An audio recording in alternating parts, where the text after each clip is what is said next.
नमस्कार भारत। ये घटना है 13 अक्टूबर 2013 की। रात 12:05 का टाइम था। रोहित अपने ऑफिस का सारा काम खत्म करके बैंड्रा प्लेटफॉर्म नंबर 5 पर ट्रेन का इंतजार कर रहा था। लोकल ट्रेन आते ही रोहित उस ट्रेन में चढ़ जाता। उस रात अजीब ये था कि ट्रेन कुछ ज्यादा ही खाली थी। जैसे ही ट्रेन बैंड्रा स्टेशन पार करती है, रोहित को एक अजीब सा एहसास होता है। उसने देखा कि सामने एक काला शर्ट पहना आदमी रोहित को घूर रहा था। उसे देखते ही रोहित का दिल जोर से धड़कने लगता है, लेकिन रोहित को याद आता है कि एक सेकंड, ये पहले हो चुका है। यू ट्यूबलाइट का टिमटिमाना, ये अनाउंसमेंट का आवाज अटकना, ये जेब में फोन का वाइब्रेशन होना, यूं चलती ट्रेन में इस अनजान व्यक्ति का घूरना, सब कुछ बिल्कुल वैसे का वैसा। हाँ, ये एक डेजावू था, लेकिन ये कोई साधारण डेजावू नहीं था। रोहित उस समय को याद करने की कोशिश करता है। जितना रोहित याद कर पा रहा था, उस समय वो ट्रेन रुकी हुई थी और ये सामने बैठा आदमी खड़ा हो जाता है और रोहित की ओर धीरे धीरे बढ़ता है। रोहित का सर अब दर्द होने लगा था। वो आदमी रोहित की ओर झुकता है और उसे कुछ कहता है। रोहित उन शब्दों को याद करने की कोशिश कर रहा था कि तभी ट्रेन अचानक से रुक जाती है और वो सामने बैठा आदमी अचानक से खड़ा हो जाता है और रोहित की ओर धीरे धीरे बढ़ता है, बिल्कुल उस डेजावू की तरह। एक कदम, दो कदम, पास और पास।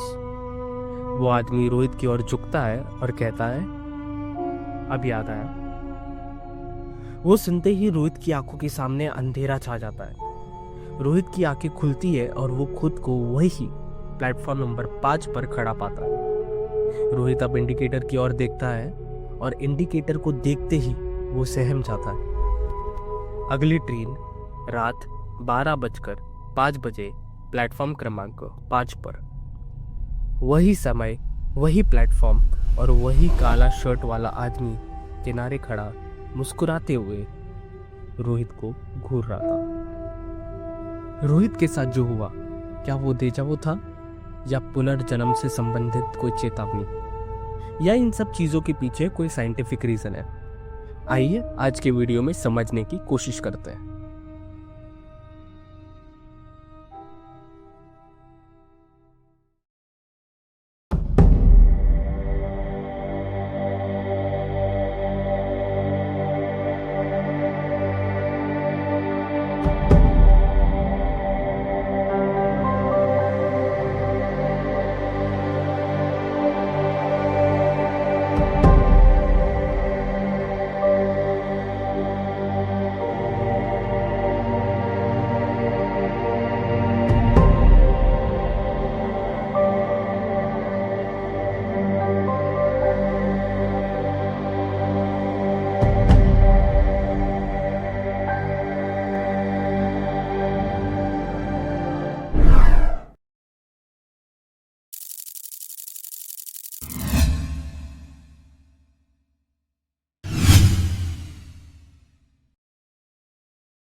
डेजावू एक फ्रेंच वर्ड है जिसका मतलब होता है पहले कहीं देखा हुआ।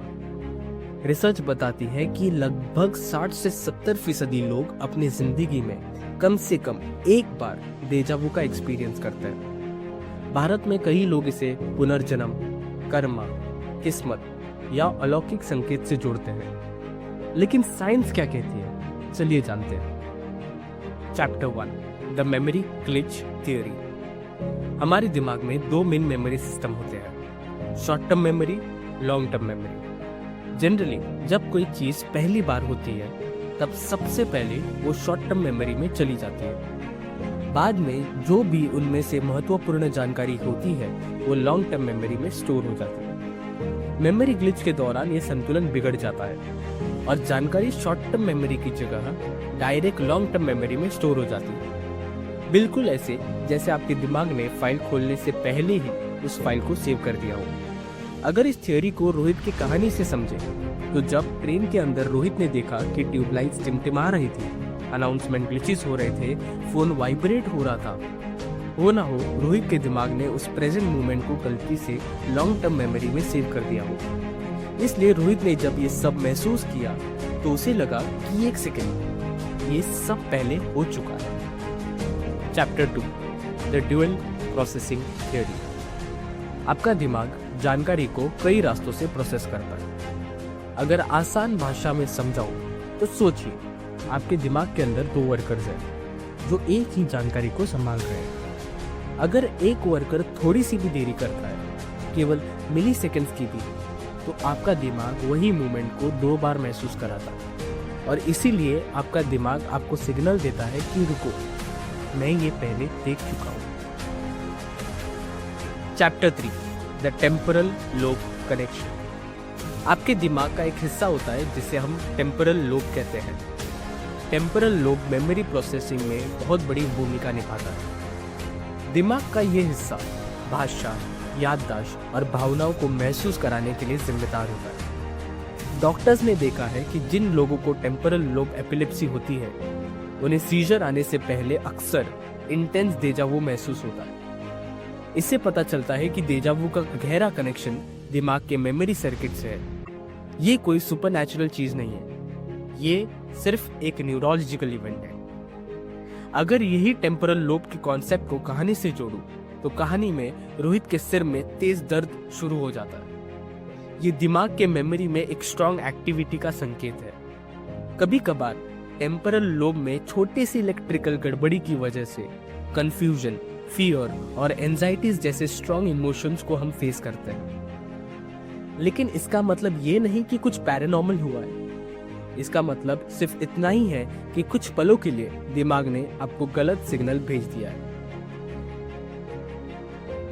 ये the American journal of psychiatry का एक रिसर्च आर्टिकल है। ये आर्टिकल हमें ये कहता है कि डेजावू एक कॉमन फिनोमेना है जो अक्सर लोगों के साथ होता है। भारत में काफी लोग मानते हैं कि डेजावू का कनेक्शन पुनर्जन्म से होता है। इसका बेस्ट बॉलीवुड एग्जाम्पल है ओम शांति ओम। इस मूवी में ओम, जिनका किरदार शाहरुख खान ने निभाया है, अपनी पास्ट लाइफ की चीजें याद करता है। उसे पुरानी जगह, पुरानी लोग और एग्जैक्ट इवेंट्स क्लियरली याद आते हैं। बाद में पता चलता है कि वो एक पुनर्जन्म का केस था। ये सिनेमैटिक और ड्रामेटिक लगता है और इसी वजह से लोग डेजावू को पास्ट लाइफ से कनेक्ट कर देते हैं। लेकिन साइंटिफिकली अब तक कोई वेरीफाइड एविडेंस नहीं मिला है जो प्रूव कर सके कि डेजावू एक पास्ट लाइफ मेमोरी है। अगर हमारे कहानी के एग्जाम्पल से समझे, तो अगर रोहित सच में अपने पास्ट लाइफ के मोमेंट को रिलीव कर रहा होता, तो उसे क्लियर डिटेल्स याद आती, जैसे क्या होने वाला है,